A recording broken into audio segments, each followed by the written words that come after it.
pasteur Richard qui va prier pour la parole. Alléluia. Amen. Que Dieu soit béni. Le diable deviendra un SDF ici. Amen. Applaudissons pour Jésus. Que notre Dieu soit béni. Alléluia. Alléluia. Nous on commence à se fatiguer. Alléluia. Il faut qu'il y ait des ceux-là qui vont prendre le relais. Nous bénissons le Seigneur. Nous vous encourageons. Alléluia. Allez de l'avant. À un moment donné, moi je viendrai m'asseoir. Et je vous laisse faire. Alléluia. Ah, mais ça fait une joie bien aimée quand tu rentres chez toi. Tu avais ta petite fille. Un jour tu rentres, tu la trouves en train de faire la vaisselle. Elle range la cuisine. Tu te dis, ah bon, elle a grandi. Alléluia. Et ça te permet d'aller t'asseoir maintenant au fauteuil. Tu regardes la télé. Et c'est l'enfant qui travaille. Ça réjouit les cœurs de tous les parents. Amen. Applaudissons pour Jésus.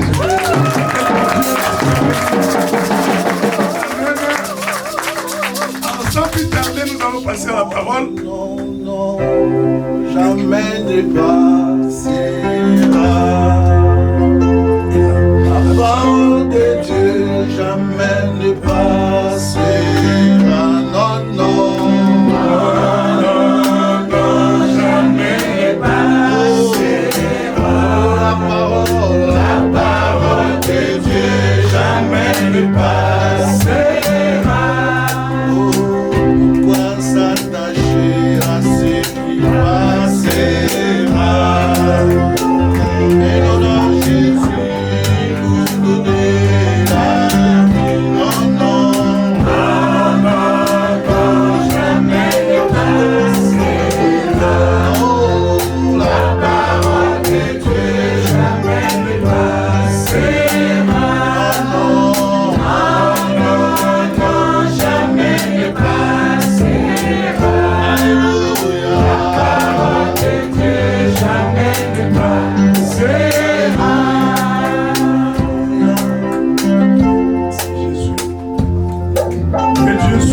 Seigneur, nous te rendons grâce et nous te bénissons. Voilà maintenant, oh Dieu, nous sommes là, Seigneur, pour t'écouter une fois encore. Nous avons un thème, Seigneur, de gloire, oh Dieu, que nous voulons entendre, que tu nous donnes des révélations, que tu nous fasses asseoir, Seigneur, oh Dieu, dans les social, parce que nous voulons le faire, non selon nous, mais selon ta volonté. Seigneur, nous voulons évoluer, oh Dieu, dans le social, dans notre communauté. C'est pourquoi aujourd'hui, donne-nous l'entendement, les oreilles spirituelles. Enfin, Seigneur de gloire, qu'après avoir entendu cette parole, que ça aille au fond de nos cœurs, que ça puisse booster, Seigneur de gloire, notre social, à nous-mêmes et dans toute l'Église. Nous comptons sur toi et nous nous appuyons sur toi. Nous confions ton serviteur entre tes mains, qu'il soit, au Dieu de toute bonté, ta bouche, encore ce matin au milieu de nous. Seigneur, que tu lui communiques ce que tu veux nous parler par rapport au social. Nous voulons recevoir, Seigneur de gloire, non ce que lui il a pensé, mais ce que toi tu as déjà préparé. Amen. Parce que nous voulons aller, Seigneur de gloire, à la dimension que toi tu veux nous amener. C'est pourquoi, Père, nous comptons sur toi. Parle au Saint-Esprit, parle au Seigneur au travers de ton serviteur, et fais grâce aussi que tous ensemble, Seigneur, nous soyons, Seigneur, des terres fertiles, prêtes à recevoir cette semence, et que cela ne puisse pas, oh Dieu, sécher, mais que ça puisse produire des fruits. Nous comptons sur toi, nous nous appuyons sur toi. Toute arme est forgée contre nous en ce moment, que ce soit ni le sang fait, esprit de distraction, que ça aille dans le lieu aride au nom de Jésus. Et je proclame ta victoire en ces lieux. Au nom de Jésus, nous t'avons ainsi prié. Amen. Amen. Alléluia. Que Dieu soit béni. Amen. Alors, la parole sera apportée par une personne qui a aussi contribué beaucoup dans ce que je suis devenu. Alléluia. J'ai beaucoup reçu aussi de lui. Alléluia. Comme je disais hier, il fait partie des gens quand je suis arrivé dans le Seigneur et il servait déjà. Alors moi, je les suivais. Alléluia. Je les suivais. Il partait, on était à Trappes, on finissait les cultes le matin, l'après-midi on était à Paris. Là, à ce moment-là, c'était Cadet ou Cadet. On était à Cadet. On priait là-bas, à 18h, je rentrais chez moi. Donc j'écoutais 2 prédications presque tous les dimanches. Alléluia. Donc c'est des gens qui m'ont beaucoup aidé à grandir dans le Seigneur et à connaître beaucoup de choses. Là, un chant que j'ai beaucoup maîtrisé, que j'aime bien chanter. Je vais chanter pour Jésus. J'ai appris ça là-bas. Je ne sais pas s'il se souvient. Je les appelais tous les jours. Apprenez-moi ces chants avec notre frère Jean Munga. Je regarde beaucoup. Alléluia. Et ils m'ont appris ces chants-là. Et j'ai amené ça à peine de vie. Et après, j'ai bien maîtrisé ça. Alléluia. Donc, c'est un bon enseignant, une personne d'expérience, une personne qui craint Dieu et une personne que nous pouvons faire confiance par rapport à la parole de Dieu. Parce qu'il sait ce qu'il dit en fait. Alléluia. Alors pendant qu'il avance, nous applaudissons très très fort.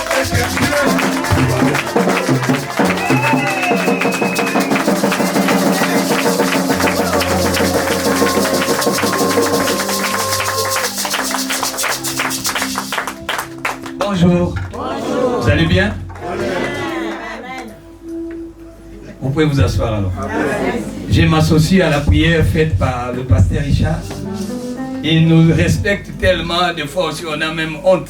Quand il parle de nous, lui, il ne se réserve pas. Je ne suis pas venu seul, je m'appelle Eric Yakwama. C'est votre serviteur Eric Yakwama. Père de beaucoup d'enfants.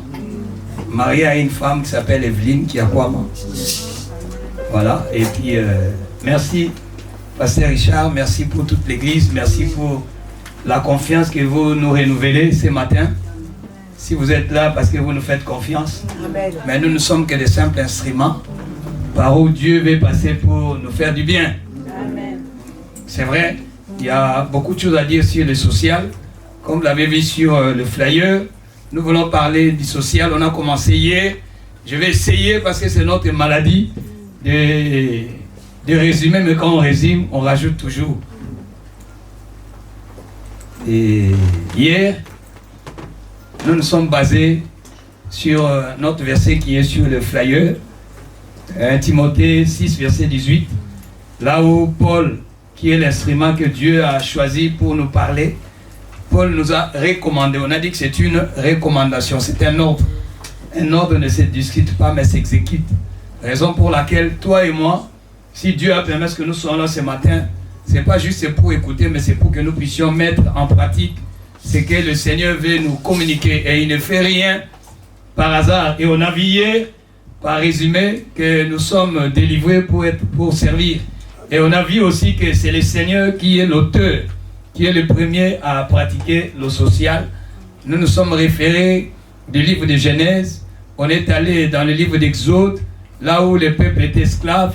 Dieu les a délivrés et ce Dieu-là a joué le rôle du social en leur donnant des instructions, en leur communiquant le droit, en leur communiquant de valeurs, parce qu'un chrétien doit avoir des valeurs. Nous sommes appelés à perpétuer des valeurs. Nous vivons dans un monde qui est en train de renverser des valeurs qu'on appelle communément des anti-valeurs. Mais nous qui sommes l'Église, nous sommes appelés à faire avancer ou à faire perpétuer les valeurs. C'est très très important pour toi et moi de comprendre ces choses. Bon, je vais puis encore revenir sur ce qui a été dit hier, sinon on risque de ne pas avoir le temps de continuer ce matin. Pour toi qui étais là hier, si tu es revenu, cela veut dire que tu nous as fait confiance, mais c'était un très bon message. Même moi-même, j'étais édifié, j'étais surpris de la manière dont le Seigneur a permis que nous puissions l'aborder. Et ce sont des sujets qui sont rares. Et on a dit que le monde aussi fait du social, mais il doit y avoir une différence. Tu ne peux pas faire du social dans l'église si tu n'es pas encore délivré. Et aujourd'hui, nous voulons nous baser sur un verset que tu connais. Je vais demander à l'église de s'élever et nous allons lire ces versets de la Bible avant de continuer. On va dans... C'est vrai qu'il y a beaucoup de choses à dire. On avait défini c'était quoi le social. Je crois que vous avez retenu. C'était quoi le social? On a donné plusieurs éléments. On a vu qu'effectivement l'église est appelée à aider, l'église est appelée à guérir, l'église est appelée à habiller, l'église est... Bref, allons dans le livre d'Éphésiens, au chapitre 2.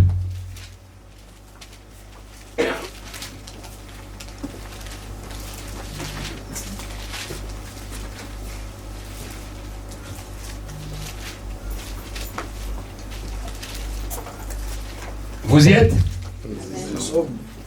Ok. Éphésiens chapitre 2, c'est un verset à retenir par cœur.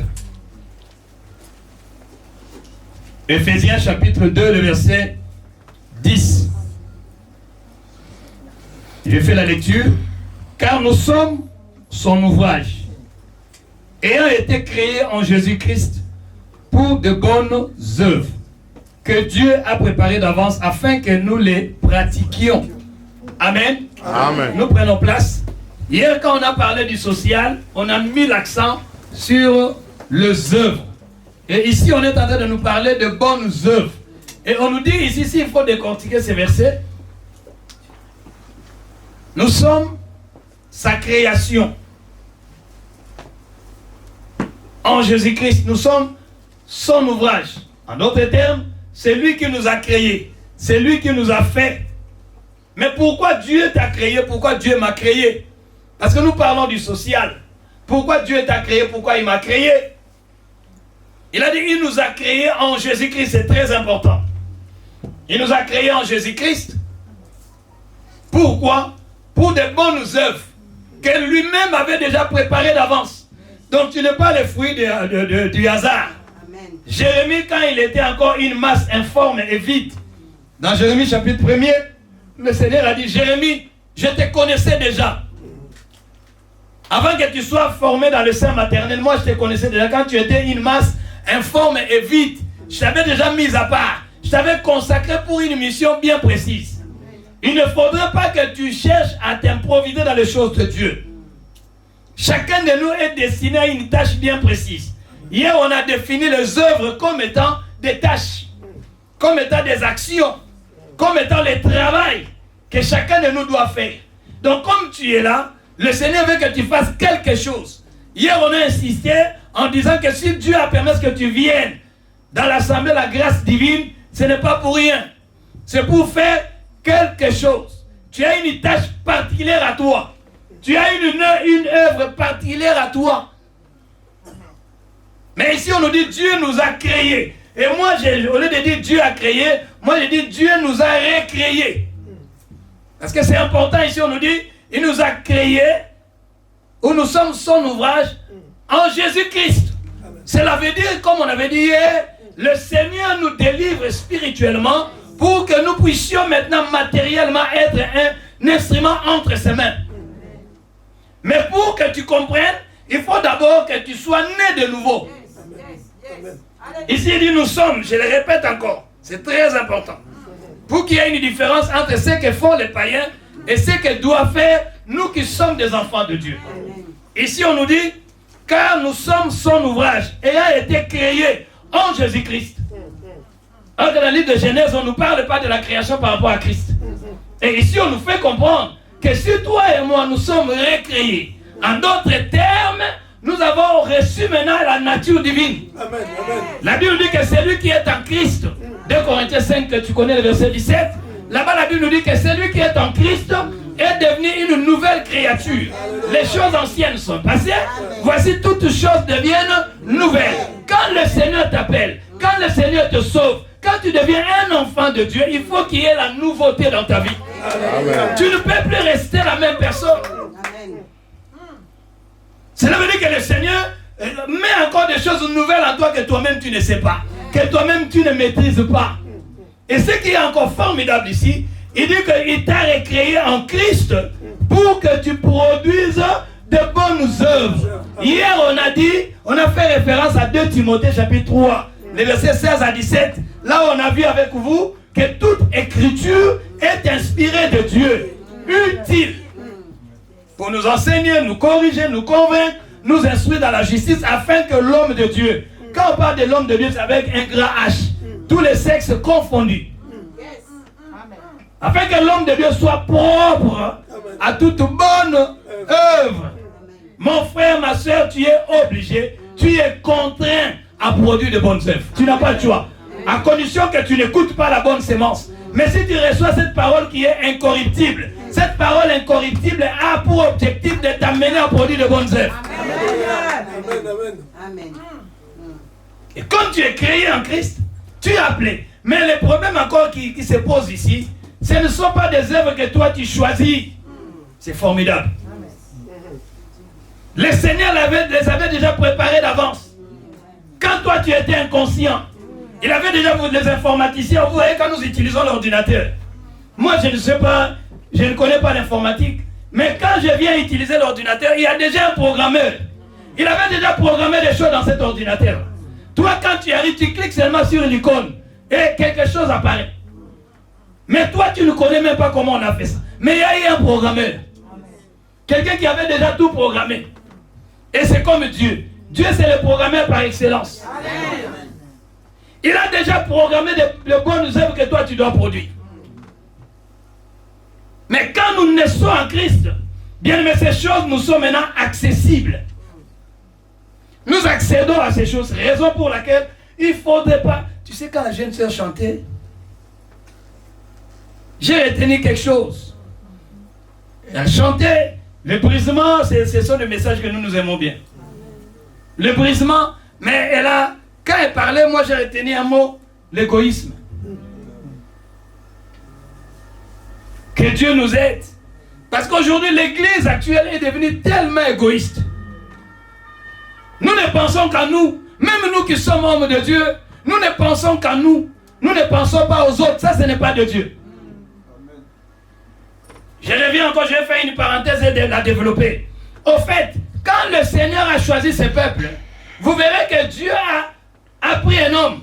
Mais le plan de Dieu, ce n'était pas un plan individuel. Il faut retenir ça. Dieu ne te sauve pas juste pour te sauver. Dieu voit derrière toi des âmes qui seront sauvées. Dieu voit derrière toi des vies qui seront encouragées par toi. Donc retiens, quand le Seigneur parle du social, on avait dit hier que l'homme est au centre du social. Alors quand le Seigneur a choisi ses peuples, il ne voulait pas sauver un seul homme. Le Seigneur voulait nous communiquer la notion de la communauté.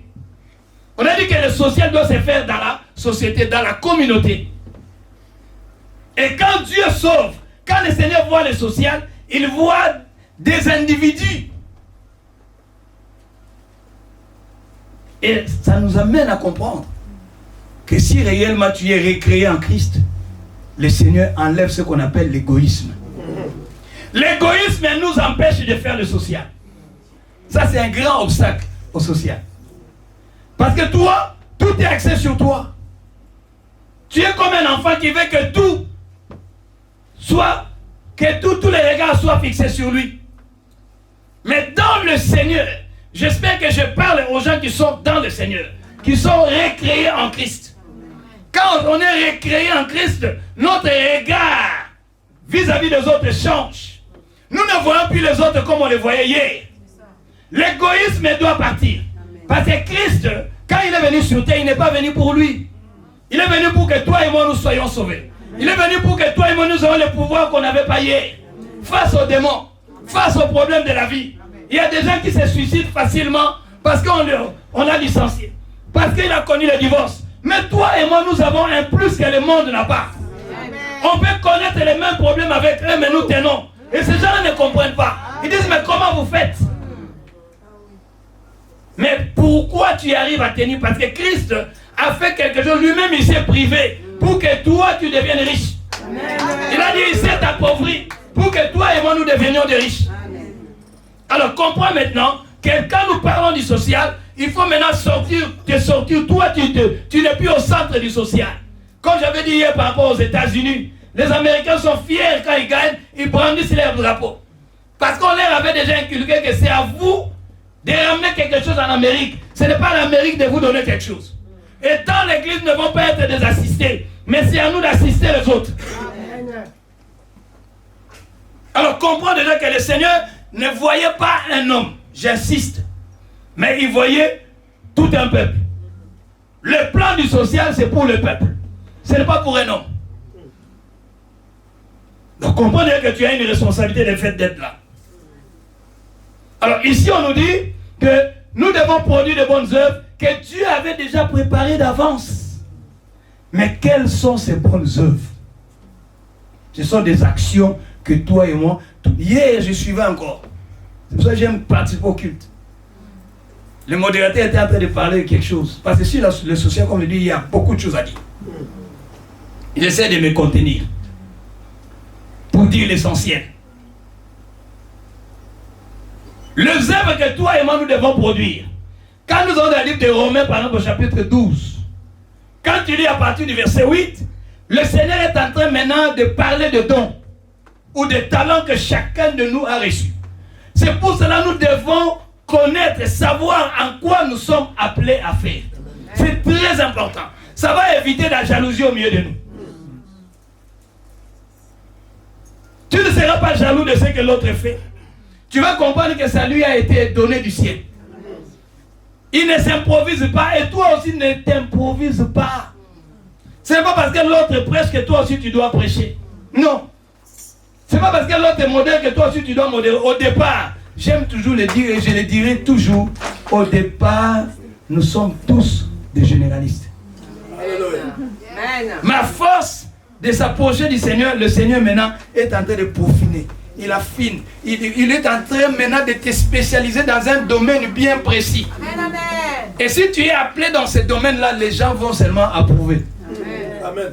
Comme je disais hier, cela veut dire que le social n'est pas physique. Le social émane du spirituel. Amen. Le social émane du spirituel. J'insiste là-dessus. Donc les œuvres que tu dois produire, ce sont des œuvres que le Seigneur avait déjà préparées d'avance. Quand tu vas poser ces actes, les gens ne vont pas du tout douter. Ils vont comprendre que tu es appelé à faire ça. Mais maintenant, hier je l'ai dit, il faut redéfinir l'église. L'église, ce n'est pas les 4 murs. On avait vu avec vous hier que Moïse était puissant en parole et en œuvre. Et s'il était puissant en parole et en œuvre dans Acte 7, 22, cela veut dire que nous aussi, l'église, nous devons être puissantes. Cela veut dire que l'église est née puissante, elle va aussi retourner puissante. L'église n'est pas une institution qui est faible. C'est une institution puissante. C'est ce que je veux dire par là. C'est-à-dire que nous devons être influents. On avait dit que la puissance veut dire influente. Tu dois être influent. L'église doit être influente. L'église, c'est toi et moi. Sortons des 4 murs. Sortons des 4 murs. Les 4 murs nous servent de recevoir des instructions afin d'aller les pratiquer ailleurs. Alléluia. L'église est composée des hommes et des femmes qui sont appelés hors d'un système de ce monde. Et comme nous sommes hors du système de ce monde, bien aimé, nous avons des choses à pratiquer. On nous dit Dieu a déjà destiné ces choses pour nous, mais à condition que nous puissions les pratiquer. Il y a la part de l'homme et la part de Dieu. Le Seigneur a déjà fait sa part. Maintenant, c'est à toi et moi de faire la nôtre. Tu dois faire ta part. Dieu ne va pas descendre, comme je disais hier, il n'agit plus. Mais il va agir à travers de toi et à travers de moi. Il faut que tu fasses ta part. Il y a des prières à ne pas faire. Les églises évangéliques, des fois, des prières que les gens font, des fois, quand tu écoutes, tu dis Seigneur, c'est pas possible. Normalement, il y a des prières à ne plus faire. Mais comme on ne sait pas, on fait ces prières. Normalement, ce n'est plus une prière à faire. Ça, c'est j'ouvre et je ferme. Quand j'ai ouvert la parenthèse, j'ai fermé par rapport à ce que Dieu veut pour le social. J'ai bien dit que toi, tu sors de cette priorité-là. Tu vois maintenant les autres. Amen. Et j'ai encore dit que l'obstacle au social, c'est l'égoïsme. Acte de l'apôtre, chapitre 20, j'avais dit que c'était mon verset, verset 35. La partie B. Là-bas, on nous dit il y a plus de bonheur à donner qu'à recevoir.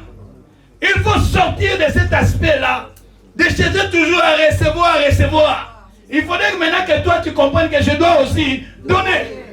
Qu'est-ce que tu as donné? Qu'est-ce que tu as à donner aux autres? Nous avons toujours quelque chose à donner aux autres. Tu as quelque chose à donner aux autres. Souvent, les gens nous disent, tu peux juste donner même ton sourire. Ça peut faire du bien à quelqu'un. Amen, amen, amen. Amen. Juste le sourire. Ça fait du bien à quelqu'un. Il y a des gens qui vont chercher des coachs pour leur apprendre à sourire afin d'éviter ces mots que j'aime pas. Ça n'existe pas dans mon vocabulaire, c'est le stress.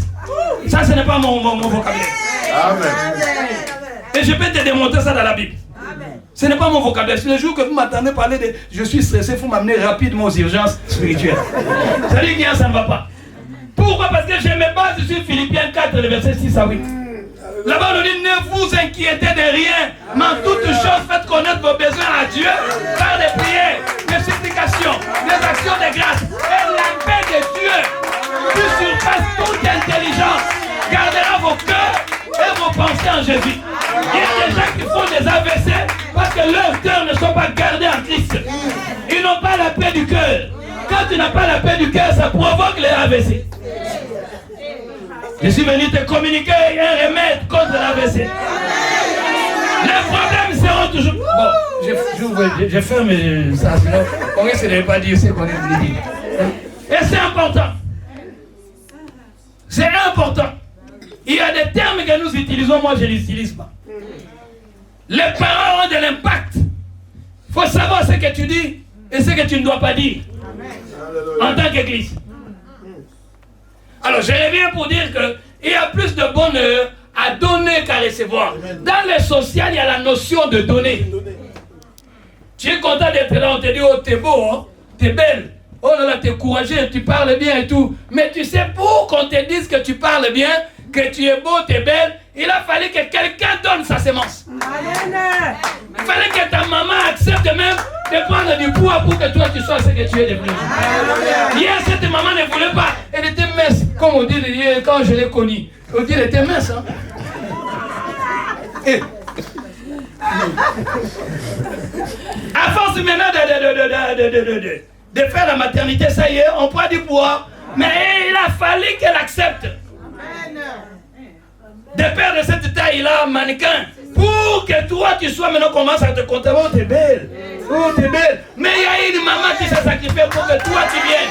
Donc il y a la notion de donner. Vous savez, il y a des femmes qui ne veulent pas mettre au monde, surtout ici en Occident. Elles veulent être toujours belles. Donc c'est de l'égoïsme. De l'égoïsme. Contente, sois contente, ma soeur. Même si tu as pris du poids parce que tu as accepté de donner. Amen. Amen.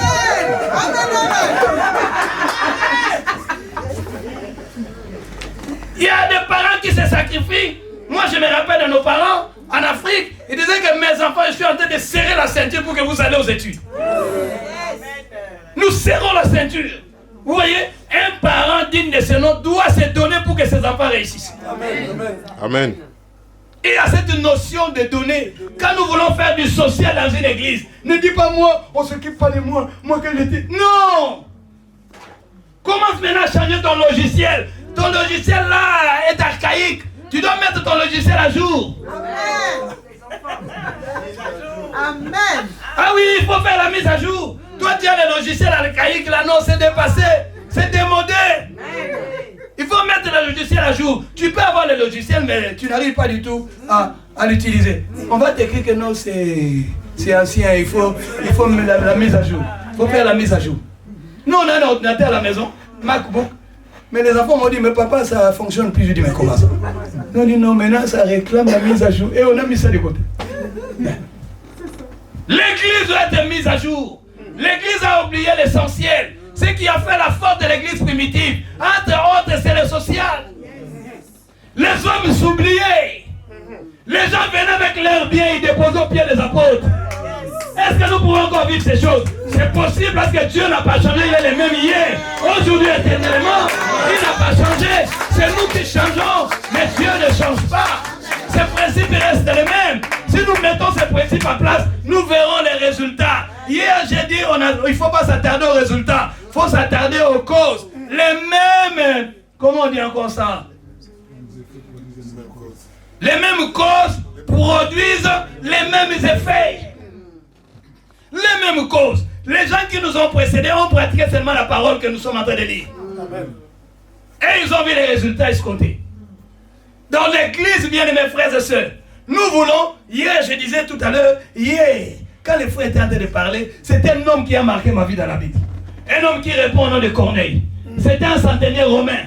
C'était un romain, c'était un païen. S'il faut parler vraiment, c'était un païen. Quelqu'un qui n'avait pas accès à aller au temple. Il n'avait pas droit. Mais cet homme, ce qui est formidable dans Actes des Apôtres chapitre 10, vous notez à partir du premier verset. Mais Corneille, merci. Corneille c'était un païen, Mais Corneille faisait quelque chose que nous, l'église aujourd'hui, ne faisons plus. Corneille priait d'une manière régulière. Pour la prière, nous bénissons Dieu. C'est bien, l'église prie. Mais je vais encore vous choquer ce matin par rapport au social. Avant de parler de Corneille. Vous connaissez un homme qu'on appelle le jeune homme riche. Vous avez déjà entendu parler de son histoire. Des fois, quand nous parlons du jeune homme riche, nous, on cherche tellement à spiritualiser un aspect comme on avait dit hier. Écoutez ce que Matthieu chapitre 19, verset 21. Oh là là, Richard aussi, il ne fallait pas me donner peu de temps comme ça. Là, aujourd'hui, j'ai envie d'être 119, mais j'essaie de faire un effort.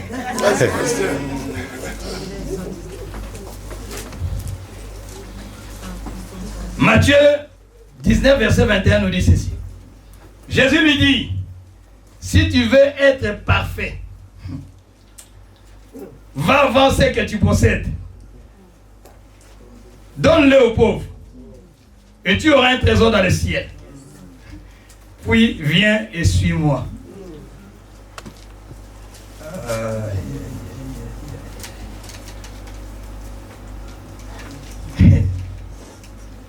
La Bible.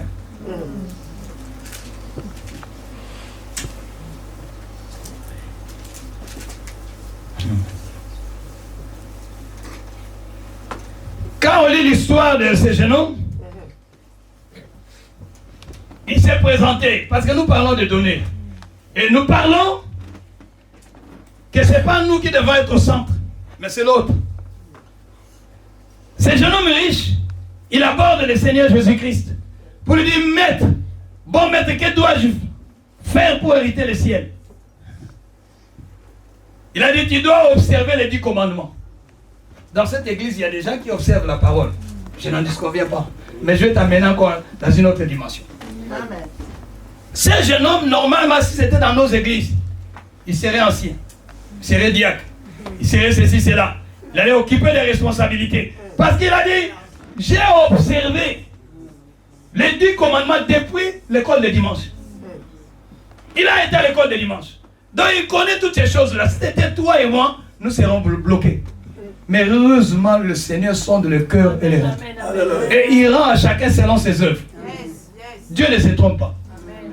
Ce jeune homme a cru coincer le Seigneur Jésus. Il a dit, mais je t'ai observé. Jésus a dit, tu as observé les 10 commandements. Ok. Maintenant, il amène sur un autre terrain. Il dit, alors, je ne te demande pas de me donner quoi que ce soit. Maintenant, comme tu es riche, va vendre tout ce que tu as. Ne me donne pas. Donne aux pauvres et toi, suis-moi. Mais il y a un mot ici qui retient mon attention. C'est le mot parfait. Vous savez, nous, pour être parfait, tu dois craindre le Seigneur. Tu ne dois pas mener une vie de péché. Je t'amène un peu à quitter cette dimension-là de péché. Que tu atteignes maintenant une autre dimension qui plaît à Dieu. Ici, ce n'est pas moi, c'est le Seigneur. Ce jeune homme observait tous les commandements. Vrai ou faux? Mais le Seigneur a trouvé quand même quelque chose à lui reprocher. Oh, l'église de la grâce divine, c'est bien d'observer les commandements de Dieu, mais Dieu veut vous amener maintenant à faire le social. On avait dit que le social, c'est s'occuper des pauvres. Regardez ici le Seigneur. Il dit non, ne me donne pas. Va vendre ça et donne l'argent aux pauvres. Et toi, suis-moi. Cela veut dire que, bien aimé, pour atteindre la perfection, il a dit, afin que tu sois quoi? Parfait. Ce n'est pas Eric qui le dit. Des fois, toi, quand tu définis la perfection, tu dis, il faut craindre Dieu. Il ne faut pas commettre le péché. Mais le Seigneur t'amène maintenant à une autre dimension. Tu crains le Seigneur. Tu aimes marcher dans la sanctification. Comme le disait aux jeunes frères. Ça, c'est notre spécialité. C'est amener les gens à craindre Dieu. Amener une vie de sainteté. Mais on ne doit pas s'arrêter là. Le Seigneur dit à ce jeune homme, tu as observé toutes ces choses, c'est bien. Maintenant, prends ton argent, va donner ça aux pauvres, et là, à ce moment-là, tu seras parfait. Parce que le ciel est réservé aux hommes parfaits. La perfection, c'est être complet. La personne, c'est atteindre le but de Dieu. Amen. Si nous voulons que la grâce divine soit parfaite, si nous voulons que la grâce divine atteigne ce qui est complet, ce qui est... En fait, quand on parle de la perfection, ça ne manque plus de rien. Tout est là. C'est complet.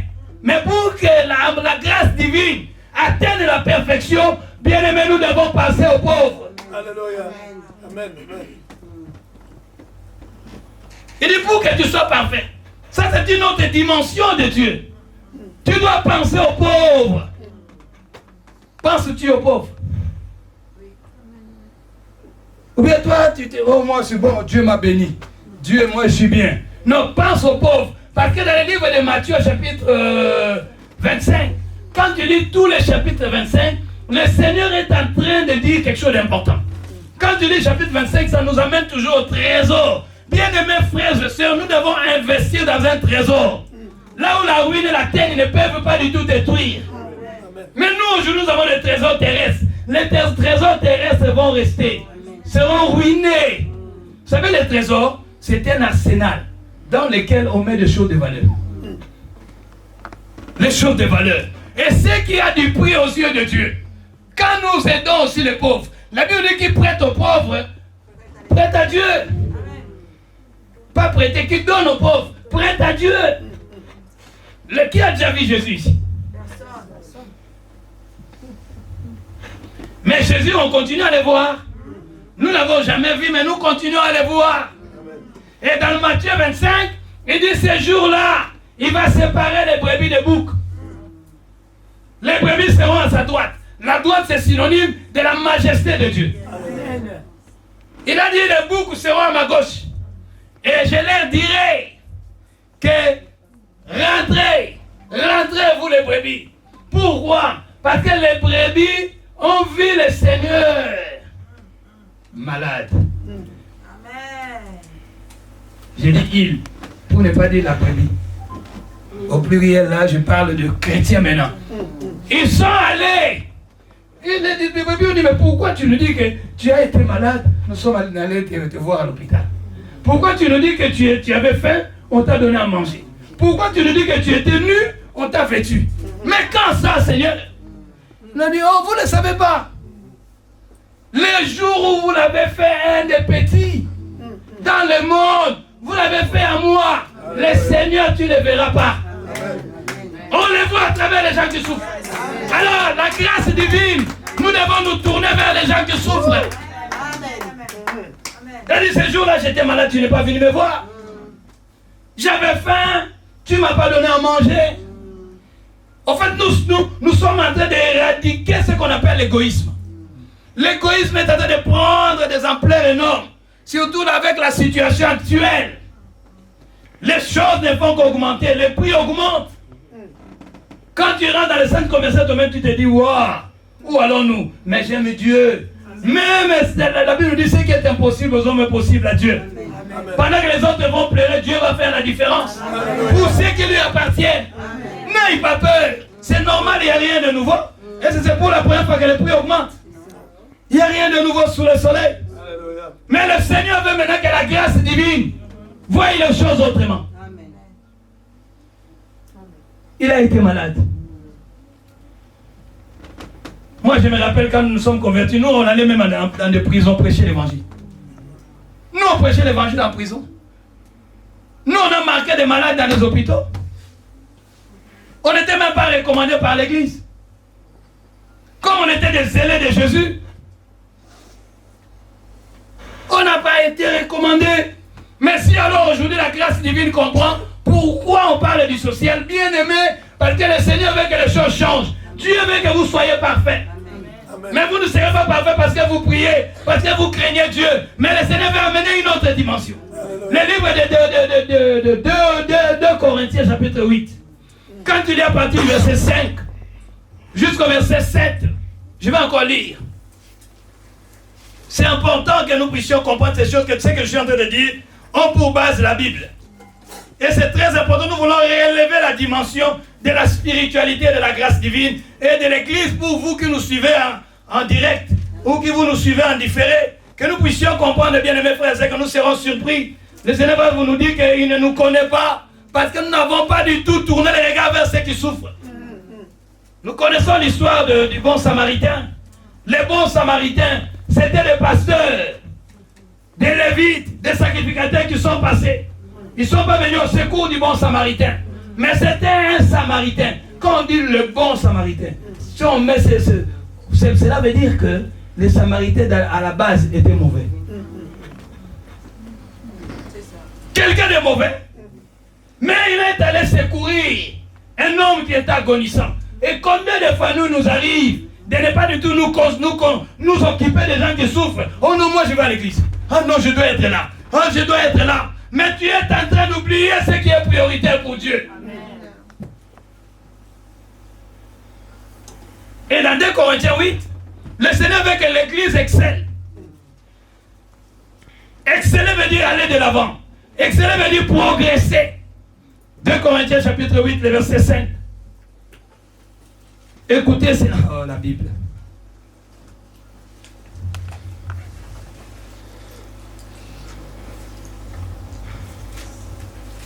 Mais je lis directement le verset 7 pour gagner le temps. De même que vous excellez en toutes choses, écoutez, en foi, en parole, en connaissance, en zèle, à tous égards, et dans votre amour pour nous. Ça, c'est Paul qui est en train de parler. Mais faites en sorte, ça, il faut le souligner avec véhémence. Faites en sorte d'exceller aussi.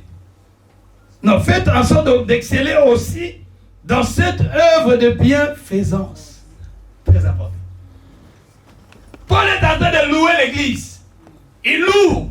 Il dit, oh, c'est bien, vous excellez en foi. Vous excellez en parole. Vous excellez en connaissance. Mais vous devez aussi exceller. Qu'est-ce qui s'est passé? Paul, en tant qu'apôtre, quand il a vu l'église, comment l'église fonctionnait, il était content. Mais il a dit, il vous manque un élément important. Au fait, l'église est bancale. L'église aujourd'hui est bancale. L'église excelle en foi, excelle en connaissance, excelle en parole. Mais l'église a du mal à accéder dans tout ce qui est bonnes œuvres. Les œuvres de charité. Nous avons laissé ça aux païens. Non, ça vient de notre pays. Il faudrait que nous aussi, l'église grâce divine, nous puissions exceller dans ce domaine-là. Parce que si nous n'excellons pas, nous sommes bancals. Aucun vrai enfant de Dieu doit être équilibré, je l'ai dit. Dieu, c'est un Dieu d'ordre, de priorité, d'équilibre. Tu dois être équilibré. Alors essaie de voir comment je suis bancal. Parce que je n'exerce pas le social. Quand nous ne faisons pas du social, nous sommes bancals. Ces jours-là, le Seigneur nous dira, j'étais dans les besoins. Tu ne m'as pas du tout secouru. Retire-toi de moi. Parce que tu n'avais pas fait du social. Je parle et je le répète aux gens qui sont déjà sauvés. Amen. Amen. Donc comme tu es déjà sauvé, nous devons maintenant relever la barre. Tu ne dois plus rester au stade du péché, je crois, que tu ne mènes plus la vie de péché. Mais alors la chrétienté risque de devenir fade, risque de devenir ennuyant. Ben oui. Parce que si tu ne pêches plus, maintenant il faut faire quelque chose pour la gloire du Seigneur. Contribuer pour que l'œuvre du Seigneur aille de l'avant. Il dit, il vous manque quelque chose. Vous excellez. Il a loué, c'est bien. Mais on doit aussi exceller. On doit progresser. On doit aller de l'avant dans tout ce qui est social. Je voulais parler d'un homme, Corneille. Corneille, c'était un homme. La Bible dit, il était pieux. Acte de l'Apôtre, chapitre 10. À partir du premier verset. On nous dit qu'il y avait un homme, un centenaire romain, qui craignait Dieu, qui était pieux dans la vie. Mais cet homme n'allait pas à l'église. Mais ce qui est terrible, Dieu fait grâce à qui il veut. Cet homme avait reçu la révélation de comprendre c'est quoi le social. Toi, le social, il faut qu'on te prêche à l'église. Mais Corneille avait trouvé grâce. Corneille a compris que la prière marche avec le social. Corneille, la Bible nous dit, il priait régulièrement. Régulièrement. Et il faisait aussi des aumônes sans arrêt. Je ne parle pas des offrandes et des dîmes que nous donnons ici. Non, on ne parle pas de ça. Je suis en train de te sortir de l'église 4000. Je t'amène quelque part. En fait, quand on parle des aumônes, les aumônes sont réservées aux pauvres. Et les aumônes, ce ne sont pas ce que nous donnons ici. C'est quand nous aidons les pauvres. Alors, comme l'Église, vous nous avez appelés pour parler du social, alors il faut mettre des structures qui permettent à ce que les pauvres soient aidés par nous, même s'ils ne nous connaissent pas, mais nous les faisons pour la gloire du Seigneur. Amen. Nous sommes en train d'investir dans un trésor. Amen. Et le trésor du ciel. Alors il faut mettre des structures. Comme je disais hier, s'il n'y a pas de diacres, alors il faut installer des diacres. C'est le travail des diacres. Mais j'avais dit que pour qu'il y ait des diacres, bien aimés frères et sœurs, l'église doit être spirituelle. Si l'église n'est pas spirituelle, le diaconat va amener de sérieux problèmes à l'église. Parce qu'un diacre doit être quelqu'un qui voit ce que nous ne voyons pas. Il a un cœur à donner. Il c'est quelqu'un qui sait partager avec équilibre, avec équité. La Bible dit que Dieu s'étonne parce qu'il n'y a personne qui intercède. L'équité et la justice ont quitté le pays. Et les diacres sont là, des hommes remplis du Saint-Esprit. Le Saint-Esprit ne se trompe jamais. Il ne se trompe jamais. Les apôtres, malgré qu'ils avaient Dieu avec eux, mais ils avaient des problèmes pour distribuer le bien. Dieu a dit non, vous devez vous concentrer à la prière et à la parole. Maintenant nous devons choisir. Ils n'ont pas fait le choix parce que tu es resté longtemps. Ils n'ont pas fait le choix parce que ta tête me plaît. Ils n'ont pas fait le choix parce que tu as beaucoup d'argent. Mais le choix était basé sur des critères spirituels. Amen. Et nous, l'église, nous devons nous occuper des pauvres. L'église, grâce divine, les pauvres sont à côté de nous. Vous connaissez l'histoire de la parabole du riche et du pauvre Lazare. Dans Luc 16. Là-bas, on est en train de nous faire comprendre que c'est riche quand il est mort. Comme il ne s'occupait pas du pauvre. Les pauvres étaient récompensés au ciel. Mais lui, les riches, étaient dans les tourments. Mais le pauvre s'est retrouvé dans le ciel d'Abraham. Vous savez pourquoi? Parce que les riches, malgré sa richesse, il y a un message et un séminaire qu'on avait fait. On avait intitulé ça « Être riche pour Dieu ». C'est un séminaire très béni. Il ne faut pas être riche pour toi. Les gens qui sont dans le monde, qui ne sont pas recréés en Christ, sont riches pour eux-mêmes. Mais nous, quand nous sommes recréés, nous sommes riches pour les autres. Amen. Ne cherche plus à ce qu'on parle de toi. Mais on doit parler de toi pour la gloire de Jésus. Amen. Corneille ne faisait que prier et donner des aumônes. Mais ce qui est terrible, quand tu fais quelque chose qui plaît à Dieu, qui touche le cœur de Dieu, Dieu est dans l'obligation de faire quelque chose. Amen. Il faut chercher à marquer Dieu. Amen. Je me rappelle, j'avais déjà donné ça dans notre assemblée, ce témoignage. Un jour, je ne peux jamais l'oublier, on préparait les baptisés. Nous, en Afrique, on préparait les gens pour les baptêmes. On prenait moins une semaine, on restait avec eux en permanence. On les préparait, on priait. Bien aimé, ces jours-là, je ne peux jamais l'oublier. Ces jours-là, alors, il fallait qu'on aille baptiser les gens. Mais à l'église, on n'avait pas beaucoup d'argent. Les frères qui retenaient la bourse de l'église, ces frères-là, nous entretenaient à la permanence. Des fois, quand on n'a rien à manger, des fois, on prenait le thé et du pain. Des fois aussi, du thé sans lait. On traversait des moments difficiles, mais ça ne nous empêchait pas de servir Dieu. Et ce jour-là, il y a eu beaucoup de baptisés que prévu. On a dit aux frères, donne-nous l'argent pour qu'on aille baptiser, parce qu'il fallait prendre des transports. Mais on n'avait pas l'argent du transport suffisant. On a demandé même au baptisé, mais tout le monde n'avait pas l'argent. Ça marquait ma vie. Alors les frères, on lui a dit donne. Il a dit non, ça c'est l'argent juste pour vous les permanents. On va acheter le pain et du sucre, ainsi de suite. On était, je crois, 4 à 5 permanents. On lui a dit donne. Parce que nous, quand on grandissait dans la permanence, il faut lire la Bible. Si tu ne lis pas la Bible, tu peux rester avec nous. Parce qu'on mettait l'accent sur la foi. On mettait l'accent, on a commencé à partir sur la foi. Frère, donne. Oh non, les permanents vont manquer à manger. Alors, ça a pris au moins plus d'une heure de discussion. On a dit, frère, maintenant on a ramené dans la Bible. On a dit, il y a la joie au ciel quand une seule âme se répand. Même si nous, on va crever de faim, mais nous voulons que le ciel se réjouisse. Donne-nous cet argent. Bien aimé, on a vécu quelque chose, c'est pour cela, quand il dit que Acte 20, 35, c'est mon verset, c'est vraiment vrai, il ne faut pas le prendre. Hein? Ce jour-là, quand on est en train de discuter avec les frères, bien-aimés, posons des actes qui réjouissent le cœur de Dieu. Quand il réjouit le cœur de Dieu, Dieu est prêt à changer les circonstances pour toi.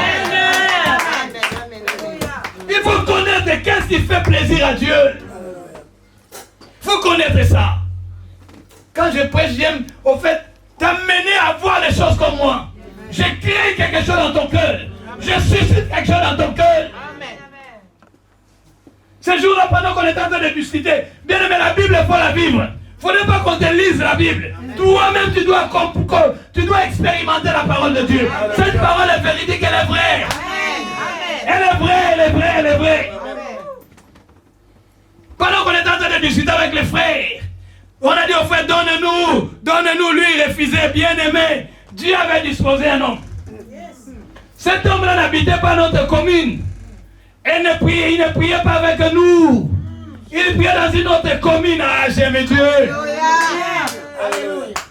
Cet homme-là a touché son salaire. Maintenant, pendant que nous, on est en train de discuter, il a dit, il passe devant l'assemblée. Il a vu que c'est marqué, que les gens prient ici. Il a dit, bon, j'ai reçu ma dîme. Au lieu d'aller déposer ça dans mon église, ça c'est Dieu. Dieu ne fait pas les choses d'une manière mécanique. Dieu est tellement souverain. Il est multisystème. Oh, j'aime Dieu. Cet homme, il avait l'habitude d'aller déposer sa dîme dans son église. Mais ce jour-là, l'Esprit de Dieu l'a touché. L'Esprit de Dieu lui a dit non, au lieu d'aller déposer là-bas, tu ne sais pas qu'est-ce qui peut t'arriver en cours de route. Alors rentre dans cette église, donne cet argent. Il a dit non, je ne le connais pas. Je ne peux pas donner, moi je veux vraiment que ça aille dans mon assemblée, que ça puisse réellement répondre aux besoins de l'église. Mais l'Esprit de Dieu l'a dérangé. Bien, mais je vous dis des choses que moi-même j'expérimente. Pendant que les frères ne voulaient pas nous donner l'argent. Ah, laisse-moi te dire, il y a plus de bonheur à donner que ça. Pendant que les frères refusaient, et le monsieur est allé. Nous, on avait besoin, je crois que s'il nous achetait, c'est qu'il fallait manger à la paiement peut-être 4 baguettes, un peu de sucre, et puis c'était fini. Mais le monsieur, quand il a pris son argent, il a dit non, je ne dois pas du tout aller ramener ça dans mon église, je dois faire quelque chose. Il a dit bon, comme si je leur donne l'argent, ils quittent comme ça, non, je dois acheter quelque chose pour leur donner. Il est allé acheter ce dont nous avions besoin, même au-delà. C'est ce qu'il a fait. Il est allé acheter tout un sac de pain. Il nous a ramené le sachet de 5 kilos de sucre. Ah Dieu. Ah, je l'aime. Il a acheté 5 kilos, un paquet tout un sac de pain. Et il nous a rajouté encore du beurre. Maintenant, pendant que nous on était en train de discuter, le monsieur était devant l'église. Il dit, je rentre ou je rentre pas. Je rentre ou je... Bien aimé, la Bible est vraie. Pendant que nous on faisait cette discussion, au fait de notre discussion, le fait que les frères ne libèrent pas, ça bloquait les messieurs. Oh. Oublie-toi, pense aux autres. Pendant que nous on est en train de discuter, lui alors, les messieurs aussi ont commencé maintenant à avoir des hésitations. J'ai tout ça. Est-ce que je rentre ou je rentre pas? Quand on est arrivé à convaincre les frères, il a dit bon, ça c'est votre problème. Je vais quand même vous donner. Alors si on me pose des questions sur les paiements, on a dit, ce n'est pas grave. Donnez-nous. Advienne que pourra. Dieu va pourvoir. Dès que les frères nous ont donné l'argent, on voit un monsieur qui rentre. On regarde, on ne le connaît pas. Avec un sac de pain, avec le beurre, avec du sucre, on regarde, on dit, mais qu'est-ce qui se passe? Le monsieur arrive. Oh bonjour, bonjour. Il nous a relaté son histoire. Et Corneille a fait quelque chose qui a réjoui le cœur de Dieu. Même quand Dieu est allé visiter Pierre, cet apôtre-là, c'est Pierre. Pierre, Dieu avait bien défini sa mission. Toi, tu vas prêcher seulement aux Juifs. Paul, sa mission était de prêcher aux païens. Mais j'aime Dieu. Amen. Sur ça, ne restez pas figé. Sois flexible. Je suis venu t'amener à être flexible avec Dieu. Amen. Ne reste pas rigide. Comme ces garçons-là, ce jour-là, ils voulaient rester rigides. Moi, j'irais seulement donner ça à mon assemblée. Le Saint-Esprit l'a bousculé. Le Saint-Esprit bouscule nos habitudes. Tu es resté longtemps dans les 4 murs. L'heure est arrivée où la grâce divine doit maintenant s'exporter à l'extérieur. Amen. Corneille. Normalement, seulement la loi, Pierre ne pouvait pas venir rentrer chez Corneille.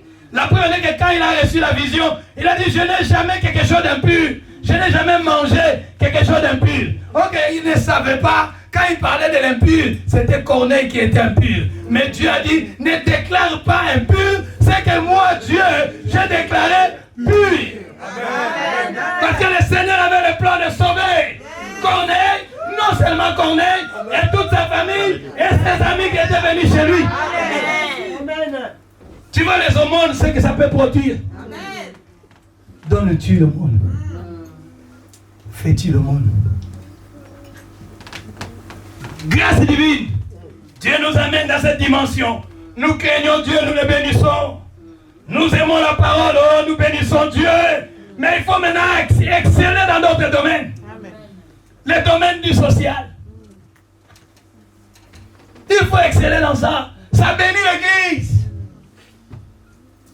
Vous connaissez l'histoire de la dame Tabitha. Acte 9. Dorcas. Qu'est-ce qui a sauvé Dorcas? La foi, la Bible nous dit dans Jacques 2. La bien-aimée, nous sommes des hommes de foi. Jacques 2 nous dit, la foi sans les œuvres est caduque et nulle. Ne viens pas me parler de la foi, la foi, la foi. Non, la foi, on ne dit pas que j'ai la foi. La foi s'exprime à travers les œuvres que nous sommes en train de poser. Amen. La grâce divine, nous devons poser des actes qui prouvent que nous avons la foi. La foi sans les œuvres est nulle. Nous ne sommes pas sauvés par les œuvres, mais les œuvres témoignent de notre foi. Amen.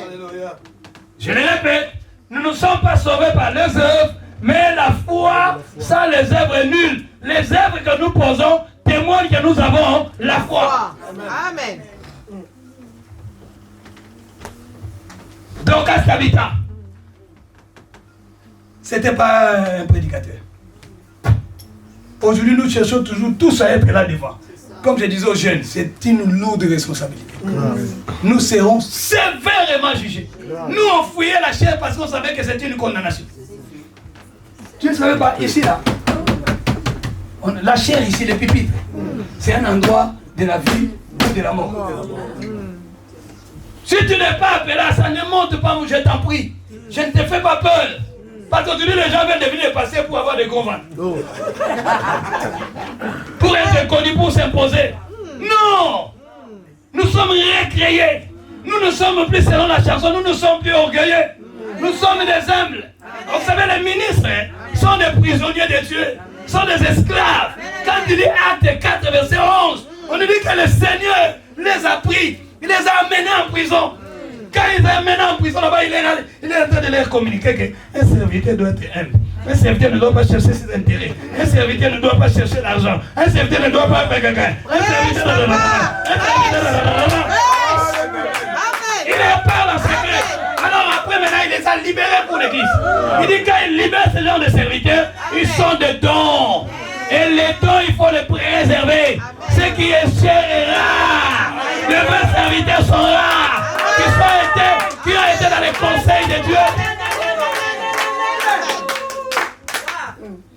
Il prêche Christ comme disait le pasteur Richard hier, d'une manière désintéressée. Parce qu'ils étaient dans les conseils de Dieu. Dieu les prépare. Dieu prend le temps de façonner ses serviteurs. Il ne s'improvise pas.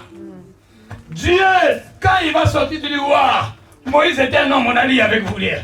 Acte 7 et 22. On nous dit que Moïse avait toute la science d'Égypte. Mais la science d'Égypte ne lui a pas permis de délivrer le peuple. Dieu a compris que je dois d'abord vider la science d'Égypte.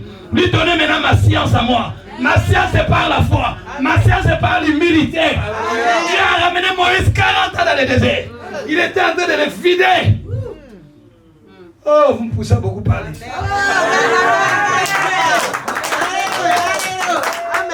Non, je dis qu'on c'est moi devant la chaîne. Moi. Tu sais, moi, pour les gens qui sont de la RDC ou du Congo Brazzaville, je vais dire Ngaï. Quand je prêche sur ça, je dis les mois, je vais encore sceller les M-O-I. Mais il ne faut pas noter ça, c'est ma définition. Je dis les mois, là, veut dire M, veut dire malheureux. On veut dire orgueilleux. Il veut dire insensé. Donc quand la chose dit moi. Quelqu'un qui est révélé, qui est spirituel, comprend que tu es malheureux, tu es un orgueilleux, tu es un insensé. Et selon les gens de Lingala, quand tu dis Ngaï, au fait tu es Ngaï, tu es amé. Tu es amé. Même quand tu te lèves, les gens n'ont pas envie de t'écouter. Parce que tu dégages ce qui est amertume. Amen. Amen. Tu es Ngaï. Tu es Ngaï. C'est un vieux que j'aime prêcher sur l'épuisement. Tu ne peux pas servir Dieu si tu n'es pas brisé. Amen.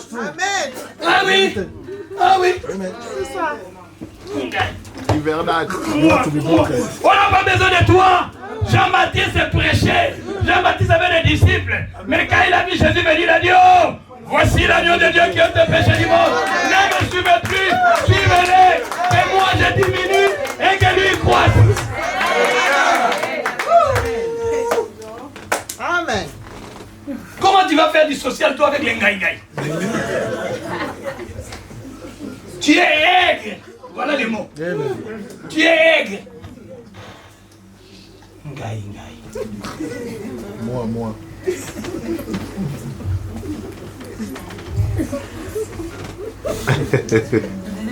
Aigre que tu es. Tu n'as pas de goût. Tu n'es pas succulent. Tu es aigre. Tu es amer. Donne le ngaï-ngaï aux enfants. De la vache, c'est ce qui est succulent. Ce qui est bon. Même le Seigneur, quand il a promis Canaan, il a dit, je vous emmène dans une terre où coule le lait et le miel. Mais toi, tu es aigre. Qui aura besoin de toi? Les gens qui ne sont pas du tout récréés vont t'applaudir. Mais ceux qui sont récréés ont la nature de Dieu qui est l'humilité. Alléluia. Et ça précède la gloire. Amen. Tabitha Dorcas, dans l'église, elle ne faisait que des habits. Ah, j'aime la Bible. Vous savez, il y a des prières, moi, il y a des prières que je ne fais pas. Mais je provoque seulement Dieu. Non, il y a des prières, moi, il y a des choses à obtenir. Tu n'as pas besoin de prier pour obtenir ça. Mais il faut savoir qu'est-ce qu'il faut faire, c'est tout. C'est comme un enfant à la maison. S'il fait ce qui plaît au papa ou à maman, mais tu auras des surprises. Tu n'auras pas à demander, papa, c'est déjà que cet enfant a besoin de ceci ou cela.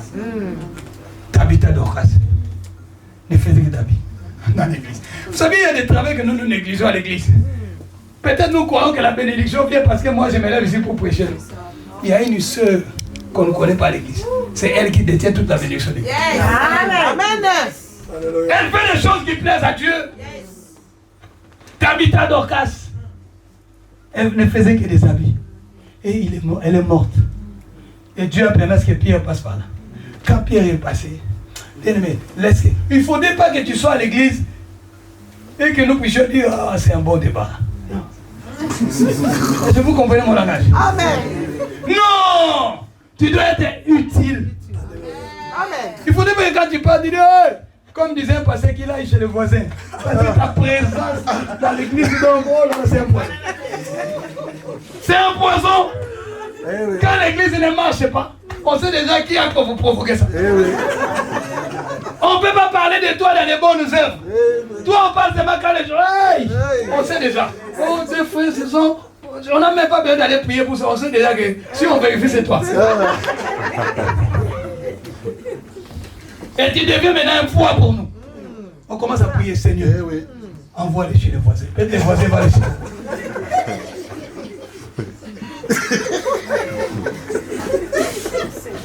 Donc il est temps que tu te convertisses. Il est temps que tu te répands. Que tu sois là pour un plus dans l'église. Il ne faudrait pas que ta présence soit une régression, mais que ça soit une progression pour l'église. Amen. Tabitha est morte. Tabitha n'a pas revendiqué. Seigneur, réveille-moi. Seigneur, réveille-moi. Des prières égoïstes. Moi, maintenant, j'observe toutes les prières faites à l'église. Des fois, je peux rentrer à l'église, je ne prie pas. J'écoute seulement. Je dis, hey! L'égoïsme n'a plus place. Donc, Donnez-moi cela. Donnez-moi cela. Seigneur amour. Et Dieu. Quand tu vois que je pleure là, mon Seigneur Dieu. Chez les Saïrois, j'appelle ça les... Bon, les matolos là, je connais pas trop l'argot là. Je cherche les mots. Voilà. Chez les Aïrois, j'appelle ça les sopeka. Prière sopeka. Sopeka veut dire sombelangai, pesangai, kabelangai. En fait, en français, sopeka. Achète pour moi. Achète pour moi, donne-moi, et donne-moi aussi gratuitement. Ça, c'est la prière faite par vos églises. Il faut sortir l'église de ça. Dieu n'est pas dans ce genre d'église. De sopeka. Sopeka. Toi seulement, donne-moi. Achète pour moi. Mais quand est-ce que tu vas changer tes prières maintenant pour les autres? David n'a pas revendiqué, Seigneur, réveille-moi, ressuscite-moi. Quand Pierre est rentré, Pierre a observé. Vous savez, un homme de Dieu doit avoir la capacité d'observer l'atmosphère spirituelle. Quand Pierre est rentré, il a vu comment les gens étaient en train de pleurer pour cette femme. Il a dit non, c'est pas possible. Que cette femme était importante dans cette église. L'homme de Dieu regarde. Si ma fille aujourd'hui est habillée, c'est grâce à Tabitha. Bon, dis bon, peut-être c'est une seule personne. L'autre maman, l'autre papa, la vie que je porte là. Vous savez, des fois, je me rappelle d'un homme de Dieu. Lui, quand il avait encore les cheveux, il disait, quand vous me voyez bien coiffé, et je prêche avec les frères qui me coiffent tout le temps. Est-ce que vous avez compris cette dimension? Amen. Le frère là n'est pas un prédicateur. Mais comme il s'est coiffé, lui il avait dit, pasteur, maintenant toi, à chaque fois que tu vas prêcher, c'est moi qui va te coiffer. Donc, en d'autres termes, ils prêchent ensemble. Je me fais comprendre? Oui. Ok. Donc oublie-toi un peu. Dorcas ne faisait pas ça pour un salaire quelconque. Dorcas faisait ça avec son cœur. Bien-aimé, travaillons dans les social avec le cœur. Elle faisait avec son cœur. Mais quand elle est morte, ses œuvres ont parlé. Amen. Les œuvres parlent. Amen. Plus que nos paroles. Amen. Posons des actes. La Bible dit, bien aimé, nous devons être prompts à écouter leur parole. Que nos œuvres parlent. C'est ça Jésus l'a dit hier, on a vu avec vous dans Jean 14. Les versets 11, les versets 12, 13, 14. Quand tu vas nous dire sur le verset 24, Jésus a dit, si vous ne croyez pas, croyez en moi. À ces paroles que je vous donne, croyez en moi aux œuvres. Les œuvres parlent plus que les paroles. Donc, quand Pierre a vu ça, il a dit non, Dieu c'est un Dieu juste. Dieu sait récompenser les siens. Non, je ne peux pas sortir de cette maison. Allez, sortez. Laissez-moi avec la dame. Pierre a prié et Dorcas est revenu à la vie. Amen. On a besoin des hommes comme ça. Amen. Dans nos églises, amen. Les gens, si tu n'es pas là, on te regrette. On dit non, tout le monde sauf elle. Elle est où? Moi, quand j'ai quitté l'église, les gens ont pleuré. Quand j'ai quitté l'Afrique, jusqu'à présent, ils me pleurent. J'étais un homme au four et au moulin. Je faisais tout.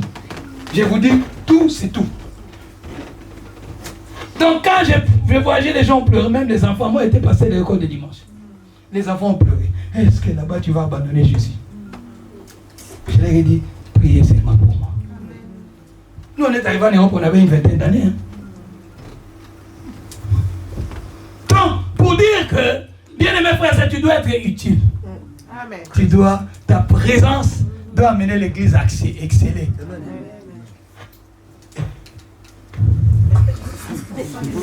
Non, j'avais bien 117.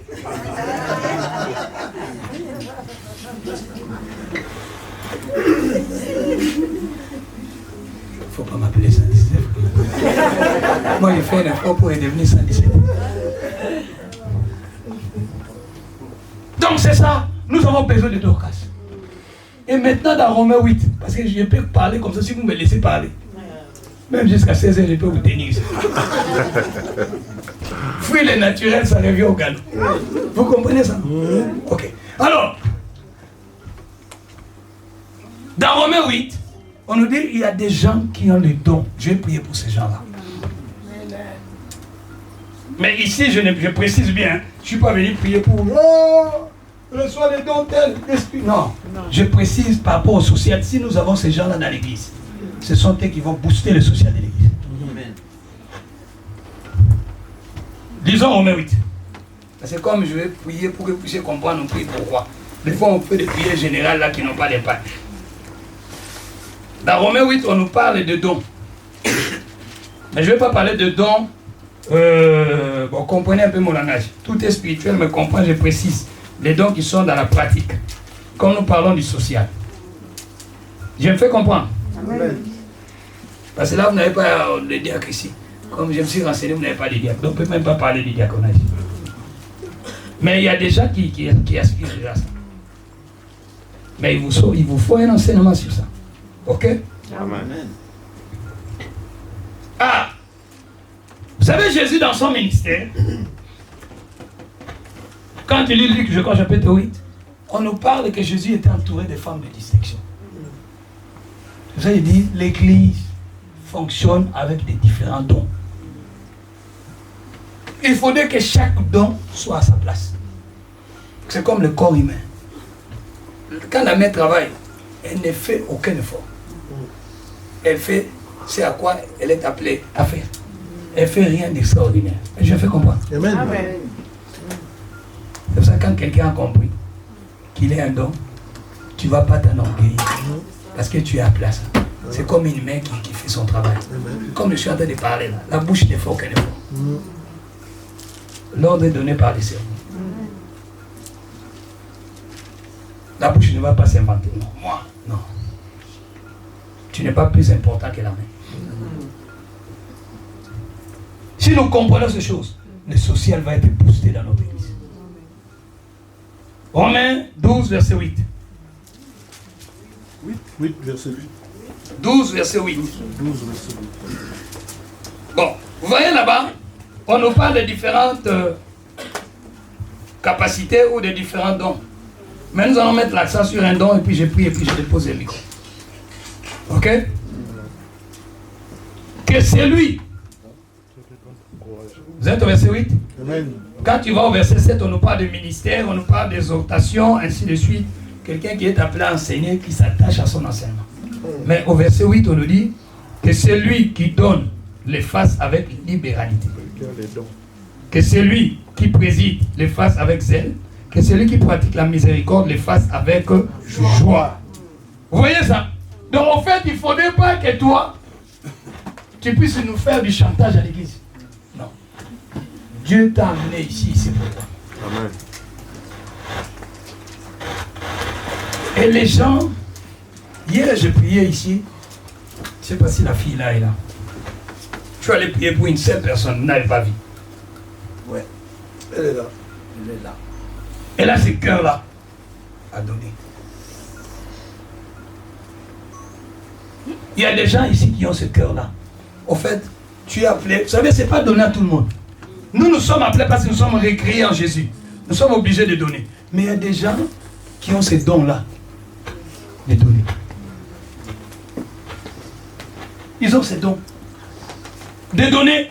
Et les églises aujourd'hui, des fois, on en a abusé. Et ces gens n'ont plus le courage de donner. Donc, je vais prier pour ces gens-là. Ce sont eux qui vont faire en sorte que les sociales soient boostées. Je ne vais pas vous demander d'argent, hein. Je vous rassure déjà. Parce qu'aujourd'hui, quand les hommes de Dieu les élèvent comme ça, c'est pour demander. Moi, non, je ne demande pas l'argent. Nous allons prier pour vous. Toi tu sens que tu as plein. Nous, à l'église, nous avons des gens, nous connaissons. Une fois, on avait une difficulté à l'église. Bon, il y a un, là, je ne dis pas. Un frère est venu déposer une enveloppe de 10 000 euros. Il a déposé. Comme on lui a dit, on va. Il a dit non. Il ne faut même pas du tout parler de moi. Ces frères-là, ça fait plus de 20 ans qu'on est ensemble. Il a dit non, ne parlez pas de moi. On a compris tout de suite qu'il a ces dons-là. Et nous aussi, on ne va pas. Hey, frère, tu sais que je manque à manger, tu peux. Non. Nous devons nous faire respecter. Devons nous faire, sinon on va étouffer les dons du frère. Il doit donner librement, avec joie, avec libéralité, sans murmure ni contrainte. Il y a des gens comme ça. Et tu es là, si tu es là, toi-même tu sais que ce n'est pas contre tes forces. Mets-toi debout, nous allons faire la prière. Tu as ce don-là. Mais il ne faudrait pas que les gens abusent de ces gens. De toute façon, on ne va pas dire que pour non, on va juste faire la prière. Et l'église, vous allez rester vous-même, vous organiser à votre manière. Jésus était entouré de femmes de distinction. Jésus avait le ministère. Mais c'était d'autres personnes qui entretenaient son ministère. Si tu sais que toi, tu as ce don-là, de donner, n'hésite pas, mets-toi debout là où tu es. Le Seigneur veut te bénir. Merci, ma soeur. Merci, mon frère.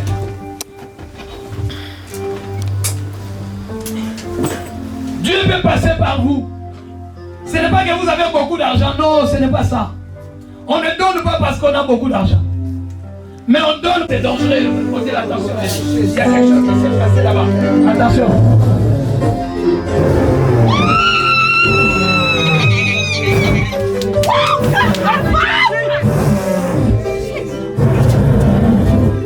Il y a un vent qui souffle.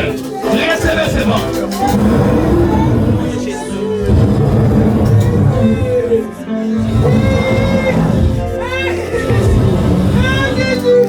Levez bien, levez bien.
Que tes oreilles soient davantage et que tes yeux spirituels s'ouvrent.